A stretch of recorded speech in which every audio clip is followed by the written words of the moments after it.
निश्चित रूप से सबसे पहले तो आपके माध्यम से तमाम झारखंड वासियों को झारखंडी जोहार। निश्चित रूप से जब से हमारी पार्टी की गठन हुई इस राज्य में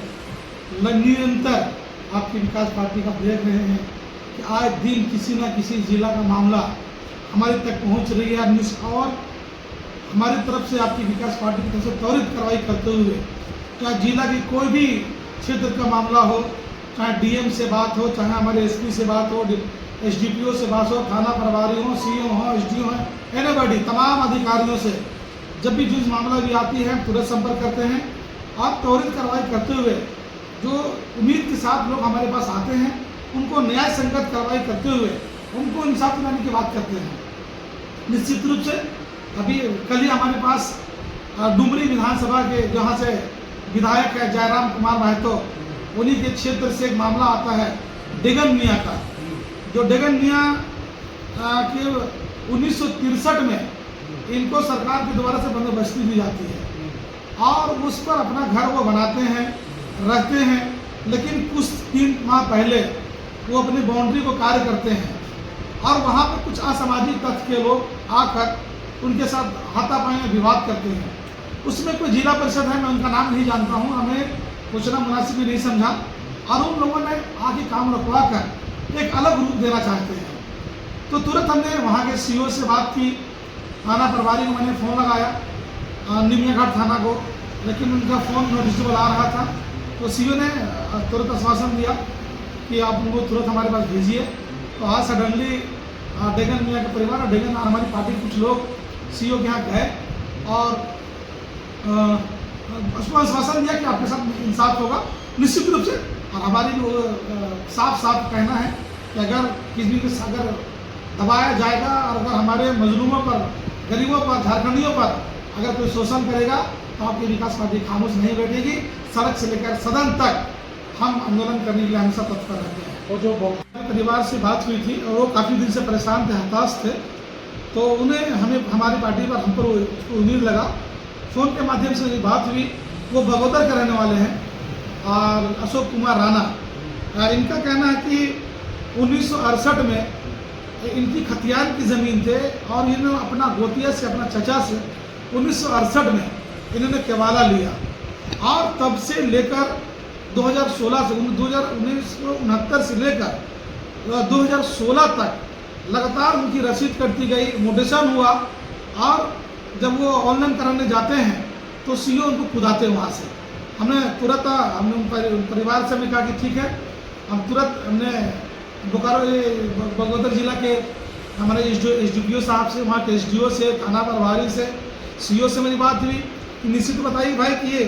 आपने आखिर मोडेशन किया है, मोडेशन ये खुद नहीं किए या आपने करके दिया है, अगर गलतियाँ थी तो इसको सुधारे कौन। और आपने जब कोई भी मोडेशन होता है तो जाहिर सी बात है कि आपके कर्मचारी शुद्धि पत्र बनाते हैं, स्थल पर जाके जांच करते हैं। हमने कहा कि अगर न्याय संगत इनको इंसाफ अगर नहीं मिलेगा तो कोर्ट जाने के लिए तैयार रहेंगे, आपसे हम कोर्ट में सवाल जवाब करेंगे। तो निश्चित रूप से सीओ साहब ने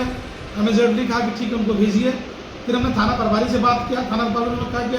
मुस्तफा जी को तुरंत भेजिए थाना पे, हम थाना बैठे हुए हैं। फिर हमारे एसडीपीओ साहब भी आश्वासन दिया, कल उनको एसडीपीओ साहब से भी जाकर मिलेंगे और एसडीओ साहब जो हमारे थे वो शायद कोर्ट चल रहा था उनका, तो उन्होंने कहा कि मैं 1 घंटा बाद आपसे बात करूँगा और अभी हम उनसे बात नहीं कर पाए। आए दिन राज्य के किसी भी कोने में से आप देख लीजिए, किसी भी क्षेत्र से देख लीजिए। अभी आपको मालूम है कि कुछ दिन पहले हम लोग बोकारो जा रहे थे, जहाँ एक मामला बेरमो विधानसभा का आया था, जो वहाँ एक मुखिया है निर्मला श्रीवास्तव, जिनकी एक बेटी थी, इकलौता बेटी थी अरूही रानी, जो मॉडर्न स्कूल में वो पढ़ाई करती थी, 9वीं की छात्र थी और वो 14 साल की उम्र था। लेकिन एनसीसी के द्वारा उनको हजारीबाग ट्रेनिंग में लाया गया था, जो उनकी उनकी तबीयत खराब हो जाती है और स्कूल प्रबंधन का ना रहने की वजह से उनकी इलाज नहीं हो पाती है, उसी क्रम में उनकी मौत हो जाती है। और वो पिता, अरूही की पिता बिल्कुल तड़प रहे थे, बिलक रहे थे और हमें जैसे ही उनको जानकारी हुई, हम बोकारो जा रहे थे, हम तुरंत गाड़ी घुमा के हमने बेरमो पहुंचा और वहाँ के एसडीपीओ से बात करके हमने घेराव भी किया अड़ियल थाना क्षेत्र के, और वहाँ के एसडीओ से भी हमने बात की कि भाई आप अपराधियों को पकड़िए, आप पुलिस कर क्या रही है, पुलिस अपराधियों को नहीं, सीधे साधे लोगों को पकड़ रही है और अपराधी बेलगाम है। आप देख रहे हैं आए दिन झारखंड में लिंचिंग के नाम पर, गाय के नाम पर, तो कभी लमजहात के नाम पर, न जाने किताब रखने के नाम पर। जब से 2014 से इस देश में भारतीय जनता पार्टी और नरेंद्र मोदी की सरकार आई है, तब से इस देश की अर्थव्यवस्था और विधि व्यवस्था बिल्कुल चरमरा सी गई है। उसी तरीके से इस राज्य सरकार ने आज केवल और केवल जितने भी ये वादे हो रही हैं वो सिर्फ कागजों पर है, धरातल पर कुछ नहीं है। फिलहाल यहाँ पे हम जानना चाहेंगे आपसे कि परिवार ने 2 दिन से मुझे फ़ोन कर रहे हैं, हो सकता है कि कल हम बेरमो जाएंगे और उस परिवार, पीड़ित परिवार के साथ आपकी विकास पार्टी और गुलाम मुस्तफा खड़े हैं। जो इनका आरोही के पिता जो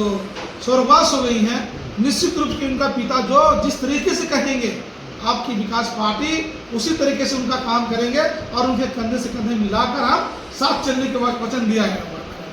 निश्चित रूप से ये सरकार फेल्यूर है। ये सरकार की कथनी और करनी में फर्क है। जिस उम्मीद के साथ झारखंड के लोगों ने, राज्य के लोगों ने इनको जिस उम्मीद के साथ इनको सत्ता में बैठाने का काम किया है, आज वो तमाम हमारे झारखंड के 3.5 करोड़ झारखंड वासी निराश है, हताश है। और ये सरकार को मैं कहना चाहूँगा कि जो वादा आपने किया था उसको निभाइए। यही जनता आपको सत्ता में बैठाई है, तो यही सत्ता आपको इस सत्ता से बेदखल करेंगे। आज तुम हो, कल नहीं रहोगे, इसकी गारंटी है।